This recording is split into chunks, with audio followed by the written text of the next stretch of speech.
Everyone agrees that people who choose to commit crimes must face the consequences of their actions. But administering justice becomes more complicated when dealing with juvenile offenders. Should teenagers be treated the same as adults?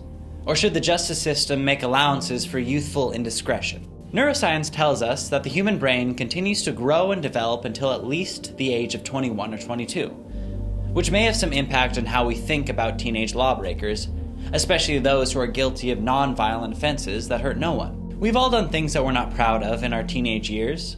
We've all made mistakes, and we can all appreciate that inexperience makes it all too easy to act impulsively, without considering the full implications of our actions. The justice system shows little interest in the distinction between teenage and adult offenders.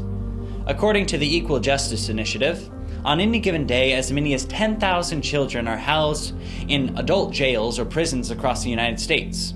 In total, 1/5 of all youth brought before the court for delinquency are detained, and around 70,000 juveniles are housed in nearly 600 detention facilities throughout the country. The cost of these incarcerations is difficult to measure.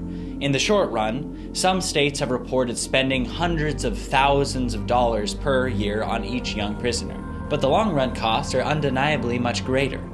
At this price, rather than incarceration, these youth could be sent to the best private schools in the country and become productive members of our society instead of a drain on society's resources.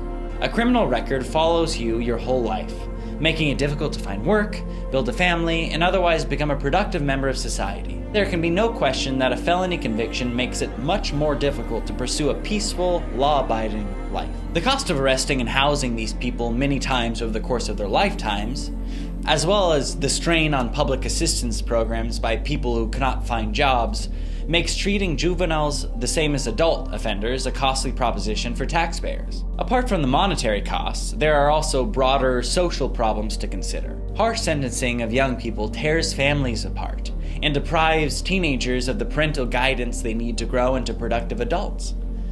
The widespread use of solitary confinement as a punishment for young offenders can cause serious psychological damage and has been described by many as cruel and unusual punishment. Because the brain continues to develop throughout the teenage years, young offenders are particularly at risk for psychological or developmental problems associated with solitary confinement. It's impossible to tell how many teenagers are subjected to this type of punishment nationwide, as most states are not forthcoming with data on the subject. But the New York City Department of Corrections reported that about 10% of prisoners held in solitary confinement were teenagers. If that same percentage holds across the country, we are talking about thousands of teenagers undergoing needless psychological trauma. Solitary confinement is not an effective punishment in that it prevents the offender from receiving any training or skills that will help him once he is released into society. America is still a country that believes in redemption and second chances. A youthful mistake, especially one that doesn't hurt anyone, should not destroy the rest of what could be a fruitful and productive life. Nonviolent offenders below the age of maturity should have the chance to have their records expunged and not be haunted by their past forever. And we should reconsider the use of extreme punishments that have been shown to be ineffective and dangerous.